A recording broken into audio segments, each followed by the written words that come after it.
அஸ்ஸலாமு அலைக்கும் வரஹமத்துல்லாஹி வபரகாத்துஹு. இந்த உலகத்தில் சாதி கொடுமையால், சாதி வன்முறைகளால் பல சமூகங்கள் அழிந்து கொண்டிருக்கின்றன. சாதி கொடுமை இல்லாத ஒரே ஒரு சமூகம் இஸ்லாம் என்கிற சமூகம்தான். நபிகள் நாயகம் ஸல்லல்லாஹு அலைஹி வஸல்லம் அவர்கள் அவருடைய இறுதி ஹஜ்ஜிலே ஒரு உரை நிகழ்த்தினார்கள்.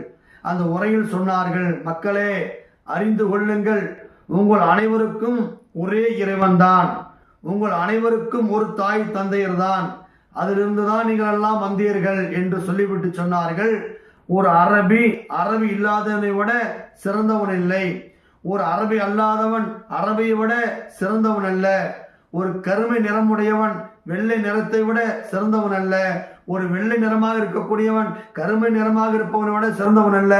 ஆக நீங்கள் அனைவரும் இறைவனால் படைக்கப்பட்டவர்கள். ஆக உங்களுக்குள் சாதி வேண்டாம், உங்களுக்குள் தீண்டாமை வேண்டாம், உங்களுக்குள் ஏற்றத்தாழ்வு வேண்டாம் என்று நபிகள் நாயகம் ஸல்லல்லாஹு அலைஹி வஸல்லம் அவர்கள் சொல்லியது மாத்திரமல்ல, தன் வாழ்க்கையில் நடைமுறைப்படுத்தி காமித்தார்கள்.